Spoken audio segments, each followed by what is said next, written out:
வில்லனா?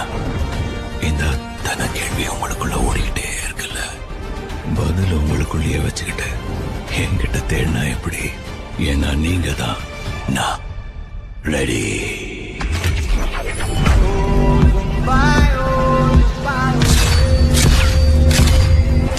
கேள்விப்பட்டிருப்பிய என் பேரு.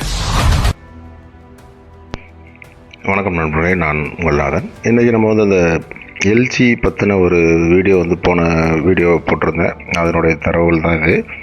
நம்ம ஒரு மந்த்லி ஆவரேஜ் எவ்வளோ டீசல் குடிச்சிருக்குது, அது நமக்கு எவ்வளோ ஃபீட்டேஜ் கிடச்சிருக்குது அப்படிங்கிறத பற்றி தான் இந்த ஸ்க்ரீன்ஷாட்டு. இதை எனக்கு போன வருடத்திற்குள்ள போன சீசனுக்குள்ள ஸ்க்ரீன்ஷாட்டை என்னால் முழுமையாக ரெக்கவர் பண்ண முடியல. இருந்த போதிலும் நான் அந்த 4வது மாதம் 1ஆம் தேதியிலேருந்து 11 அதாவது 20-11 வரை உள்ள ஒரு இது போன சீசனுக்கு உள்ளது. ஏன்னா எங்களுக்கு தீபாவளி டு தீபாவளி தான் நாங்கள் சீசனை கன்சிடர் பண்ணுவோம். ஏன்னா எங்களோட சொந்த ஆஃபீஸு, எங்களோட சொந்த வண்டி, எங்களுக்கு மற்ற ஏரியாக்குள்ளே போய் அதிக அளவில் ஓட்டுறதுக்கு இதெல்லாம் பாயிண்ட்டுக்கு வாய்ப்புகள் கிடையாது. எங்களுடைய புக்கிங்கில் என்ன கிடைக்குதோ அதை மட்டும்தான் ஓட்டிகிட்டு வரோம். அதே மாதிரி தான் இந்த வீடியோவில் போன வீடியோவில் நான் அந்த எல்ஜியோட சிறப்புகள், அதை நான் மற்ற கம்பெனி நிறுவனத்தையோ நான் எதையுமே யாரையுமே கோடிட்டோ அல்லது இது பண்ணியோ கெமிக்கல் நான் அந்த வீடியோவில் சொன்ன மாதிரி தான். நான் யாருடைய மனசை புண்படுத்தவோ யாரோட கம்பெனியை உயர்த்தி பிடிக்கவோ நான் இது பண்ணல. ஏன்னா இன்றைக்கி ஒரு நண்பர், என்னோட பழைய நண்பர், நானும் பல வருடங்களுக்கு முன்னே ஒன்றா தொழில் செஞ்சுருக்கோம். இடைப்பட்ட காலங்களில் அவர் நம்மக்கிட்ட கொஞ்சம் பெருசாக காண்டாக்ட் இல்லை. இருந்த போதிலும் இடையில ஃபோன் பண்ணி பேசுவார். அதே மாதிரி நான் இந்த கம்ப்ரஸர் புக் பண்ணக்கூடிய டைமில் அவங்க ஒரு யூனிட் புதுசாக ரெடி பண்ணியிருந்தாங்க. அதுக்கு கம்ப்ரஸர் இது பண்ணாங்க. அதே மாதிரி இப்போ சமீபமாக கூட என்கிட்ட பேசினார். கம்ப்ரஸர் எப்படி இருக்குது, பெர்ஃபார்மன்ஸ் எப்படி இருக்குது, என்னங்கிறது எல்லாமே ஒரு ஒளிவு முறைவு இல்லாமல் எனக்கு என்ன இருக்கோ அதை தான் நான் கண்டிப்பாக சொல்ல போகிறேன். ஏன்னா இதை நான் எல்ஜி தான் பெஸ்ட்டு அப்படின்லாம் நான் என்றைக்குமே அந்த டிபேட்டுக்குள்ளேயே வரல. எல்லா இடங்கள்லையும் நான் அதை பதிவிடுறது, யாருடைய மனசையும் நான் புண்படுத்த விரும்பலை அப்படின்னு சொல்லி தான் சொல்லியிருக்கேன். அது மாதிரி அவருக்கு ஏதோ ஒரு மன கஷ்டம் இருந்திருக்குமா நம்ம தெரியல, என்னெல்லாம் இப்படிலாம் சொல்கிறாங்க அப்படி இப்படின்னு எதாவது நினச்சிருப்பாரோ இல்லை என்ன நினச்சிறது தெரியல. கண்டிப்பாக என்னோடய உழைப்பில் 0ல் இருந்து தான் மேலே வந்தேன். அதனால் எனக்கு கொஞ்சம் சில விஷயங்களை மற்றவரோட ஒரு டெக்னிக்கலான விஷயங்கள் எல்லாம் தெரிஞ்சுக்கணும், அதை எப்படி இதாகுது அப்படிங்கிறதெல்லாம் கற்றுக்கணும் அப்படிங்கிற ஒரு ஆர்வம் கொஞ்சம் மற்றவர்களோடைய அதிகம். அதனால தான் நான் இந்த வீடியோ கூட நிறைய நண்பர்கள் ஃபோன் பண்ணி நமக்கு எப்படி கம்ப்ரஸர் எப்படியோட பெர்ஃபார்மன்ஸ் எப்படி இருக்குது, எவ்வளோ ஆர்பிஎம் கொடுக்குது, எவ்வளோ ஃபீட்டேஜ் கிடைக்குது, எவ்வளோ டீசல் எடுக்குது. ஏன்னா இன்றைக்கி இருக்கக்கூடிய விலைவாசியில் நமக்கு டீசல் கன்சப்ஷன் தான் மெயினாக தேவை. அதே மாதிரி ஸ்பீடும் இருக்கணும், அதே மாதிரி நமக்கு நல்ல ஒரு ஆவரேஜ் கிடைக்கணும். ஏன்னா இது 3ம் இல்லைன்னா கண்டிப்பாக நம்ம தொழிலில் ஜெயிக்க முடியாது, சர்வே ஆக முடியாதுன்னு எனக்கு நல்லா தெரியும். அதனால் அவங்க நிறைய நண்பர்கள் கேட்கும்போது அவங்க ஃபோனுக்கு நம்ம சரி வர பதிலை சொல்ல முடியாது. ஏன்னா டீட்டெயிலாக பேசுகிறோம்னா நிறைய விஷயங்கள் அவங்க கேட்டுகிட்டே இருப்பாங்க, நம்ம அதுக்கு பதில் கொடுக்க முடியாது அப்படின்னு சொல்லிட்டு அதை ஒரு வீடியோவாக எடுத்து போடுவோம். அதுவும் நல்ல தண்ணி வரக்கூடிய இதில் இந்த கம்ப்ரஸருடைய ஒரிஜினல் பர்ஃபார்மன்ஸ் இதுதான் அப்படின்னு காமிக்கணுன்ட்டு தான் அந்த போன வீடியோ மேக் பண்ணியிருந்தேன். அதே மாதிரி தான் நான் இப்போ கிட்டத்தட்ட எல்லா போன வீடியோவில் சொன்ன மாதிரி தான் நான் கிட்டத்தட்ட 2 வருடங்களை கடந்தாச்சு. என்னுடைய warranty engine side almost completed. இது எல்ஜி சைடில் உள்ளது மட்டும் எனக்கு வாரண்டி இருக்குது 7,000 ஹவர்ஸ்க்கு. மற்ற சர்வீஸ் எல்லாம் அவங்க சொல்கிற அதே ப்ரோட்டோக்கால் தான். நம்ம 750 ஹவரில் ஆயில் சர்வீஸ், அதே மாதிரி 1500 செப்பரேட்டர்லாம் கரெக்டாக செஞ்சுட்டு வரோம். அதனால் நமக்கு அந்த பெர்ஃபார்மன்ஸ் வைஸில் எனக்கு எந்த ஒரு மாறுபாடும் இல்லை. ஃபஸ்ட்டு ஸ்டார்டிங்கில் எப்படி இருந்ததோ அதே மாதிரி தான் இருக்குது. அந்த என்ஜின் சைடில் மட்டும் ஒரு போன வீடியோவில் சொல்லியிருந்தேன், கேஸ்கட் சின்ன லீக்கேஜ், அதாவது கசிவு தெரிஞ்சது, அதை வாரண்டியில் மாற்றிட்டேன். மற்றபடி வேறு ஒன்றும் இல்லை. இதுவரையும் என்னுடைய இது இதாகுது. அதே மாதிரி இந்த ஸ்டார்டிங் இது கொஞ்சம் பிரச்சனை. அது ஸ்டார்ட் பண்ணும்போது கொஞ்சம் கம்ப்ரஸர் லோடு எடுத்து இதான் ஸ்டார்ட் ஆகுது அப்படின்னு அது ஸ்டார்ட் பண்ண ஆட்கள்கிட்டே இருக்குது. அதே மாதிரி கொஞ்சம் அந்த கம்ப்ரஸர் அது கொஞ்சம் ரெக்டிஃபை பண்ணி கொடுத்தாங்கன்னா கண்டிப்பாக நல்லாயிருக்கும். அதே மாதிரி தான் எல்லாருக்கும் எதிர்பார்க்குற மாதிரி தான். ஏன்னா நம்ம போடக்கூடிய முதலீடு நல்ல ஒரு ரிட்டர்ன்ஸ் கிடைக்கும் அப்படின்னு சொல்லிட்டு தான் ஒரு முயற்சி. இது மாதிரி இந்த கம்ப்ரஸரை பற்றினோ இல்லை போர்வலை பற்றியோ நிறைய வீடியோக்கள்லாம் எதுவும் இல்லை. ஏன்னா நான் அப்பப்போ யூடியூப்பில் அதை தேடி பார்க்குறது உண்டு. அந்த மாதிரி ஒரு சூழ்நிலை தான் நம்ம இந்த எல்ஜியோட பெர்ஃபார்மன்ஸ் காமிக்கணும் அப்படின்னு சொல்லிட்டு. ஏன்னா நான் எடுத்து ஒரு 100 ஹவர்லேயோ 500 ஹவர்லேயோ நான் எதையுமே போடலை. நான் கம்ப்ளீட்டாக நான் 3100 ஹவர் கடந்துட்டோம். சில நண்பர்கள் என்னோட வண்டி பெட்டி எடுத்தவங்க இன்னும் அதிகமாக கூட ஓட்டியிருக்கலாம். ஏன்னா நான் முதல்ல சொன்னது மாதிரி தான். ஏன்னா என்னுடைய ஓன் ஆஃபீஸுங்கனால நாங்கள் எங்களுக்கு என்ன புக் ஆகுதோ அதை மட்டும்தான் நாங்கள் ஓட்டுறோம். நாங்கள் வெளி பாயிண்ட்லாம் அதிகம் எடுத்து ஓட்டுறது கிடையாது. அதே மாதிரி டெப்த்தை பொறுத்த வரையும் நாங்கள் வந்து 500 அடியிலேருந்து 1000 அடி வரையுமே ஓட்டுவோம். நாங்கள் 1200 அடிக்கு ராட் இருக்குது.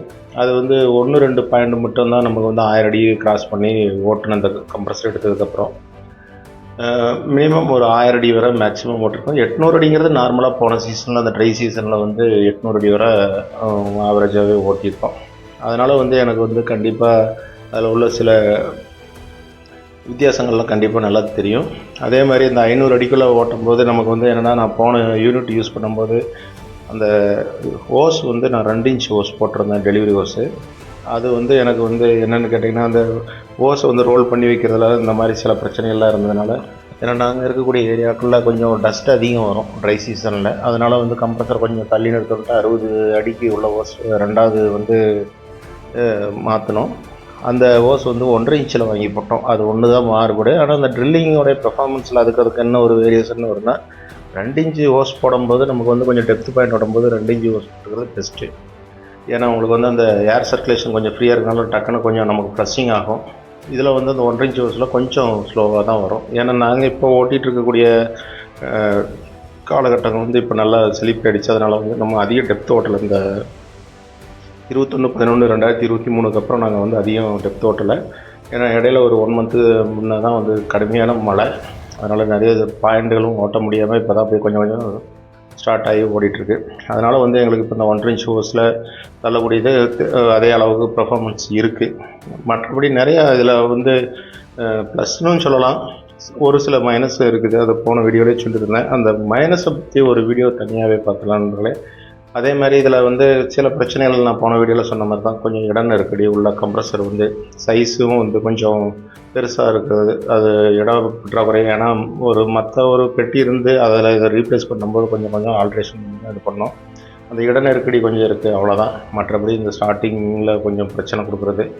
ஏன்னா அந்த டைமில் ஸ்டார்ட் பண்ணுற ஆளும் வந்து கரெக்டான ஒரே நபரை வந்து நம்ம சூஸ் பண்ணி தான் வச்சுருக்கணும். ஏன்னா எல்லாருமே இந்த கம்ப்ரஸரை வந்து ஸ்டார்ட் பண்ணி அந்த ஒரே டைமில் சோக்கு ரிலீஸ் பண்ணுறது எல்லாமே வந்து இந்த நம்மக்கிட்ட இருக்கக்கூடிய டெக்னீஷியன், அதாவது ஒர்க்கர்ஸ் வந்து அதை கரெக்டாக ஹேண்டில் பண்ணலைன்னா கண்டிப்பாக கொஞ்சம் ட்ரபிள் கொடுக்குது. மற்றபடி இதுவரை எனக்கு எந்த பிரச்சனையும் கொடுக்கல. நான் இன்றைக்கி இந்த வீடியோ வந்து முழுக்க என்னுடைய சுயகமாக நம்ம உள்ளது என்னவோ அதை மட்டும்தான் சொல்லியிருக்கேன். மற்றபடி வந்து இதில் வந்து அந்த நண்பர் பேசின மாதிரி, ஏன்னா அவருக்கு அந்த பேச்சுலேயே அந்த வன்மம் தெரிஞ்சுது. அது என்ன வன்மன்னு தெரியல எனக்கு. நீங்கள் வந்து எல்ஜி கம்ப்ரஸருக்காக ரொம்ப ஓவராக பில்டப் கொடுக்குறீங்க, ஹைப் கொடுக்குறீங்க, உங்களுக்கு என்ன கம்பெனியில் பெரிய டிஸ்கவுண்ட் கொடுத்தாங்களா இல்லை அதை கொடுத்தாங்களாங்கிற மாதிரிலாம் பேசினார். எனக்கு யார்கிட்டையும் டிஸ்கவுண்ட்டு வாங்கி அவங்க கொடுக்குற ஃப்ரீக்கு பின்னாடி போகிற கூட்டம் இல்லை.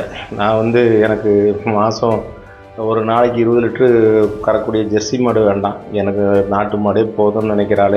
அதனால் நான் வந்து என்றைக்குமே என்னோடய உழைப்பில் வர்றதை தான் நான் இது பண்ணுறேன். உங்களுக்காக நான் வந்து அந்த நண்பருக்காக தான் இந்த இது சொல்கிறேன், இல்லைன்னா கண்டிப்பாக குறிப்பிட மாட்டேன். அவர் வந்து இந்த மாதிரி சொல்லியிருக்கக்கூடாது. ஏன்னா அவர் வேணும்னு சொன்னாரோ இல்லை வேண்டான்னு சொன்னாரோ, மொத்தத்தில் வந்து நல்லா இருக்க போய் தான் நான் நல்லா இருக்குன்னு சொல்கிறோம். அதாவது தண்ணி வந்தால் எப்படி ட்ரில்லிங் ஆகும், என்ன மாதிரி இதெல்லாம் ஆகும் அப்படிங்கிறத தான் சொல்லியிருக்கேன். ஏன்னா அந்த தகவல்லாம் நிறைய பேர் தேடுறது உண்டு, யூடியூப்பு மற்ற இதெல்லாம். அதில் வந்து முழுமையான வீடியோ இருக்குமானா கண்டிப்பாக இருக்காது. அதனால் வந்து நானும் நிறைய நேரங்களில் தேடியிருக்கேன். நம்ம வந்து இது ஒரு முன்முயற்சியை எடுத்து நம்ம போடுவோம் அப்படிங்கிறது தான் வந்து இது. அதுவும் வந்து நம்ம வந்து ஒரு 3000 ஹவர் கடந்து அதுக்கப்புறம் தான் நம்ம அந்த வீடியோவே போட்டிருக்கோம். நம்ம வந்து இது அடுத்தடுத்து வீடியோ கண்டிப்பாக அடுத்தடுத்து ஒவ்வொரு 1000 ஹவருக்கு நான் கண்டிப்பாக அதை வந்து அப்லோட் பண்ணுவேன். ஏன்னா இந்த பெர்ஃபார்மன்ஸ் எப்படி இருக்குது அப்படிங்கிறது கண்டிப்பாக தெரியணும். ஆரம்ப கட்டத்தில் நாங்கள் வந்து எல்ஜி 1100 யூஸ் பண்ணிகிட்டு இருந்த கஸ்டமர் தான். அதனால் எல்ஜி மேலே என்றைக்குமே நமக்கு வந்து ஒரு பிரச்சனை கொடுக்காது அப்படிங்கிற ஒரு நம்பிக்கை. அதனால் நான் வந்து இந்த பெட்டியை நான் எடுக்கும்போது கூட நான் சும்மா ஒரு நாளில் எடுத்த முடிவு தான். ஏன்னா நான் வந்து அடுத்து வந்து நான் ஏற்கனவே இருந்த கம்ப்ரஸர் அதுவும் புதுசாக வாங்கினது தான். அது ஒரு 8000 ஹவர் நான் ரன் பண்ணியிருந்தேன். அந்த கண்டிஷனில் தான் இதை ரீப்ளேஸ் பண்ணுறோம். ஏன்னா ரீப்ளேஸ் பண்ணும்போது கூட நான் வந்து எதுவுமே பெருசாக எதிர்பார்ப்போட போகல. சரி, நம்ம ஏற்கனவே எல்ஜி வச்சுருந்தோம், அதனால் எல்ஜி சைடில் ஒரு தடவை ட்ரை பண்ணி பார்ப்போம் அப்படிங்கிற ஒரு முயற்சி தான். ஆனால் கண்டிப்பாக அதில் சொன்ன பெர்ஃபார்மன்ஸ் கண்டிப்பாக இருக்குது. சில ஆரம்பத்துலலாம் வந்து நான் வந்து சில வருடங்களுக்கு முன்னாடியே அவங்கள ஏதாவது ஒரு இதில் காண்டாக்ட் பண்ணோம்னா நம்ம வந்து இந்த சர்வீஸு மற்ற இஷ்யூக்கெலாம் வந்து டக்குன்னு இது பண்ண முடியாது. இன்றைக்கி டோல் ஃப்ரீ நம்பர் கொடுத்துருக்காங்க, நம்ம சர்வீஸுக்கு வந்து நம்ம அதிலேயே புக் பண்ணிக்கிறோம். இந்த மாதிரி கொஞ்சம் கஸ்டமர் சப்போர்ட்டாக உங்கள் இதில் இருக்குது, மற்ற கம்பெனிகள்லேயும் இருக்குது. அதை வந்து எல்லாருமே செய்கிறாங்க. இப்போ அதை அந்த வகையில் கண்டிப்பாக இது பண்ணுறோம். மற்றபடி இதில் வந்து வேறு பிரச்சனைகள் வந்து இதுவரையும் வரல நண்பர்களே. அதே மாதிரி எமர்ஜென்சி அடித்து ஸ்டாப் பண்ண வேண்டிய ஒரு சூழ்நிலை எப்போனா அந்த ஓஸ் இது கலந்துறதோ அல்லது வெடிச்சிடுது. ஏன்னா இப்போ கூட ஒரு அந்த 2 இன்ச் ஓஸ் நாங்கள் முதல்ல யூஸ் பண்ணிட்டு இருந்த ஓஸ் வெடிக்க போய் தான் நான் அதை வந்து மாற்றினோம். ஏன்னா அதை மடக்கிறதும் எங்களுக்கு கொஞ்சம் பிரச்சனை. ஏன்னா சுத்தம்போது ரோல் பண்ணும்போது கொஞ்சம் ஏன்னா தானே இழுத்தாங்கன்னா அந்த இடத்துல மடங்கிருது. அந்த இடத்துல மடங்கின டைமில் வந்து நான் அந்த ஒரு எமர்ஜென்சி ஆஃப் பண்ண வேண்டிய ஒரு சுச்சுவேஷன். அதே மாதிரி வண்டியில் இருக்கக்கூடிய ஆட்கள், ஏன்னா அந்த எமர்ஜென்சி சுவிட்சு வந்து சைட்லேயே கையில் காலில் படுற அளவுக்கு ஹைட்லேயே கொடுத்துருக்காங்க. அது என்னத்துக்குன்னா ஒரு திடீர்னு ஒரு எமர்ஜென்சினா வண்டியை வந்து கீழே இருந்தே ஆஃப் பண்ணுற மாதிரி அவங்க சூஸ் பண்ணி கொடுத்துருக்காங்க. அதுக்கு கூட ஒரு பாக்ஸ் மாதிரி ஏதாவது கொடுத்துருந்தாங்கன்னா கண்டிப்பாக, அதாவது வந்து நம்மகிட்ட வேலை செய்கிற ஆட்கள் இந்த வண்டி கேபின்குள்ளே மேலே ஏறும்போது குண்டுக்குள்ளே தப்பு தூரமாக ஒரு 2 தடவை அப்படி ஆஃப் பண்ணியிருக்காங்க. மற்றபடி இதுவரையும் நமக்கு வந்து எந்த ஒரு பிரச்சனையோ ப்ராப்ளம் கொடுக்கல. அதே மாதிரி என்னுடைய ட்ரில்லிங் ஆர்பிஎம் வந்து நான் வந்து 1480 தான் வந்து ஹோல்டு பண்ணியிருக்கேன். ஏன்னா 500 அடிக்கு உள்ள ஓட்டும் போது எனக்கு அந்த ஆர்பிஎம்மே போதும். அதே மாதிரி கொஞ்சம் டெப்த் பாயிண்ட் ஓட்டணும்னா நாங்கள் கண்டிப்பாக ஹேமரை கொஞ்சம் ஆல்ட்ரு பண்ணி கண்ட்ரோல் டிப்பை வந்து ஹோல்ஸ்லாம் பெருசு பண்ணி வச்சுருக்கோம். அதை யூஸ் பண்ணிக்கோங்க. ஒரு 1520 530 அவ்வளோதான். ஏன்னா அதுக்கும் இதுக்கும் என்ன டீசல்னால் நமக்கு வந்து இந்த 1480 1500 ஆர்பிஎத்துக்கு உள்ளே நம்ம ரன் பண்ணும்போது நமக்கு வந்து டீசல் கன்சம்ஷன் வந்து ஒரு 58 லிட்டர் கிடைக்குது. ஏன்னா நம்ம வந்து டீசலை வந்து சேவ் பண்ணுங்கிறத நம்ம மோட்டிவாக வச்சு செஞ்சிட்ருக்கோம். ஏன்னா அப்போ தான் நம்ம கண்டிப்பாக நம்ம ஓட்டக்கூடிய விலைவாசிக்கு கண்டிப்பாக சூட்டபிள் ஆகும்னு சொல்லிட்டு கொஞ்சம் அதிகம் ஓடும்போது டீசல் வந்து 61 சில்லற லிட்டர் டு 62 மேக்ஸிமம், அதுக்கு மேலே போகலை. அதே மாதிரி அடுத்த இன்னொரு வீடியோவில் வந்து கண்டிப்பாக இதில் இன்னும் சில டெக்னிக்கல் இதெல்லாம் வந்து நான் கண்டிப்பாக பதிவிடுறேன். அதே மாதிரி அடுத்த வீடியோவில் இதில் இருக்கக்கூடிய சில பாதகங்கள், அதாவது என்னென்னா சில பிரச்சனைகள் என்னென்னலாம் நாங்கள் சந்தித்தோம் அப்படிங்கிறத பற்றி, போர்வெல் அமைச்சிட்டு இருக்கும்போது ஹேமரில் என்ன பிரச்சனை வந்தது, இந்த கம்ப்ரஸர் மாற்றினதுக்கப்புறம் ட்ரில்லிங்கில் என்ன பிரச்சனைகள் வந்தது அப்படிங்கிறத பற்றி ஒரு முழுமையான தகவலை வந்து கண்டிப்பாக அடுத்த வீடியோவில் கொடுக்குறேன். ஏன்னா அந்த வீடியோ வந்து ரொம்ப பெருசாக இருந்தாலும் கண்டிப்பாக வந்து பார்க்க முடியாது. அதனால் அடுத்த வீடியோவில் கண்டிப்பாக உங்களை சந்திக்கிற நண்பர்களே. நன்றி, வணக்கம்.